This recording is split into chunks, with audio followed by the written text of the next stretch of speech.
Hey there boys, today we're going to be talking about the Tusk of the Boar. This is the brand new waveframe grenade launcher we just got from Iron Banner today. We already knew the perks on this weapon from a couple of weeks ago when it was released alongside the Prophecy update, and we were excited for two main reasons. One of them is pretty obvious, and that is Chain Reaction being a very good grenade launcher perk, and the other was with Deconstruct, because we believe there is potential for there to be infinite ammo. So today we'll be looking at both of those roles, how they work, and which ones I think are the best. So let's go ahead and get into it. So starting things off, we're going to look at this weapon broadly because it has a pretty interesting role right now in the meta. Currently, it has very little competition. Pretty much the only other kinetic waveframe we have is the new Pacific Epitaph, which is obviously a paid dungeon item and it doesn't get very good perks. So right away, just off the bat, I can tell you this is 100% going to be better than new Pacific Epitaph. Being Strand I also think is a lot more powerful than being Stasis because we do have something called Unraveling Rounds, which even when it's not in the seasonal relic for giving it to us basically for free, they're still actually pretty good, and obviously when you can hit a bunch of ads at once, you're spreading a ton of unravel around the battlefield. This will probably be my new main ad clear weapon on Strand Titan, just because it's so easy to set that up, and because I think that the better 1-2 punch shotguns are in the energy slot anyway. And that is pretty much the main benefit that this weapon has. It's in the kinetic slot, and it's actually good ad clear, which is a pretty uncommon thing for us. We don't really have a lot of good ad clear weapons in the kinetic slot. We have some decent choices like Osteo and stuff like that. However, we don't have anything quite on the tier of like Trinity Ghoul, Forbearance, Sunshot, things like that. And while even this isn't quite as good as Forbearance, it's still very strong and comes relatively close. I do think that this weapon is going to open us up for a lot more variety in using more energy weapons for DPS now, just because we have a good ad clear weapon alongside them, whereas before you'd pretty much always want to use a kinetic special for your DPS and your ad clear as your energy weapon. So now let's go ahead and have a look at the two main perks that I think make this weapon a really big deal. But really quickly, before we get into that, I do just want to take a moment and thank everybody who's been watching the videos. It is much appreciated. My absolute favorite thing is getting to read comments, so if you're going to choose to do anything like subscribe or anything, please leave a comment. I love to read them, and I always get a notification on my phone for every comment that I get, so I will read them all. Anyways, getting back on topic, we're going to go have a look at Deconstruct first and then Chain Reaction after that. Let's get into it. A lot of us were very hyped to see this perk come on this weapon because we thought it was probably a way to get infinite ammo. And technically, it is. If you tag 3 enemies with 1 shot, you will get that 1 shot back for free and won't use ammo. However, the problem comes with the actual usability of it. Deconstruct comes with a timer, which gives it the actual effect that Deconstruct is supposed to have. The free ammo is meant to be like a side thing actually. And while you have the Deconstruct timer active, you cannot get more ammo until the timer runs out. And to make matters worse, if you get more kills while Deconstruct is active, it resets the timer, meaning that you literally can only shoot it, get the ammo back, and then you have to wait, otherwise you'll never be able to get more ammo again if you keep killing things. Which is pretty much the opposite of perks like Ambitious Assassin, which allow you to spam harder against bigger groups. So that is the main limiting factor behind the perk. It just isn't really that great for usability. Even if it didn't have this cooldown, I still don't know how big of a fan I would be of it, just because it requires you to always hit 3 enemies to get value, and you're not always doing that with a waveframe, or you're not directly hitting them with the wave and you'd be relying on like Chain Reaction, but because this takes the place of Chain Reaction, we can't have that.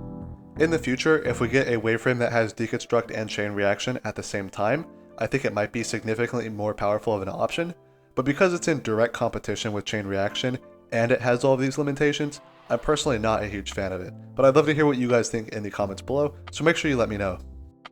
Next up, we'll have a look at Chain Reaction, which I think is what really makes this weapon more powerful. Obviously, we already had Chain Reaction on Forbearance, but we have not had another waveframe since to have that perk in the special ammo economy. And it really does feel just as powerful as Forbearance, except obviously it doesn't have Ambitious Assassin. The role I have in the background is Envious Assassin, which I actually wouldn't recommend most of the time. It just doesn't make sense to have Envious Assassin on an ad clear weapon because you use ad clear weapons to fill weapons with Envious Assassin. But getting back on topic with Chain Reaction, this perk is absolutely insane. Not only is it very good for just having better splash and more ad clear, which is always useful for an ad clear weapon, it's just so thoughtless and just always works. It's just always there. Anytime you get a kill with a weapon designed for killing things, you have explosions which kill more things. It's just a very powerful perk to have on a waveframe, and I don't think it's going to go anywhere, even after it does get nerfed in final shape. As for the rest of the fourth column, I don't foresee there being any other real standouts here. It does have the goofy bait and switch thing, but I wouldn't use that on a wave frame. They're not good for DPS, they're for ad clear, and really none of the other perks stand out to me. That said, the third column perks are pretty interesting to me. So out of these 6 perks, 5 of them are reload related, and 1 of them is utility, which theoretically sounds like it'd be pretty good for a wave frame, and it's not entirely wrong. However, none of them are just the standout S tier wave frame perks. They're just all kind of good.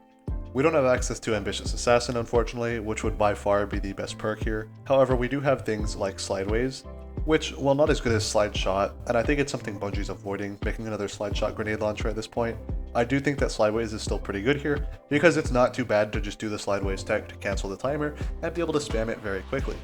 I already talked about Envious Assassin. Again, you just don't want to have that on ad clear weapons, it just doesn't really help them. I think Grave Robber could also be a decent perk, especially for like the Strand Titan setups, which I think this will be a very strong ad clear weapon for. And even Slice, I think, is kind of decent. However, I don't think this is really an amazing Slice weapon. I'd rather use a trace rifle such as Incisor or a primary weapon to apply Slice. Pulse Monitor, I think, is a little bit too niche.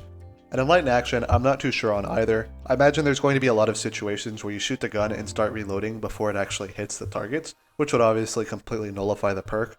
And between that and its completely invisible and rather short timer, I don't know that it's going to be an amazing perk. However, it definitely wouldn't hurt. Obviously, reload is a pretty good stat. However, it already has a pretty high reload stat, and it also has access to field tested, which can give it a long-term reload bump, and you don't really need that many kills because it doesn't require you to get to the 5 stacks of it. For the minor perks on the weapon, I recommend getting quick launch and high velocity rounds, and then for the masterwork, either velocity, handling, or reload, sort of up to your preference. Because it's a kind of annoying to farm weapon and not craftable, probably just whatever you take is fine, but just if you want to know what the best options are, I would go with these. So if you guys just want to know what the 5 out of 5 god roll is so you know what to farm for, I would recommend going for quick launch, high velocity rounds, a reload masterwork, and then you'd want slideways and chain reaction for the main perks, and you'd pick field tested over the Iron Banner perk because that has no PvE relevance.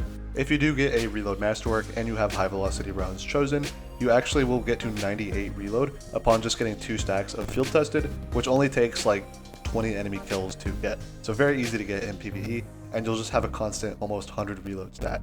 Overall, I don't think this is going to completely revolutionize the meta or anything. Forbearance is still obviously a stronger option, and for the most part, with Izanagi's Burden still being such a big deal in the majority of damage rotations, you're just not even really considering using this anyway, and you just get to use Forbearance, which is better by default.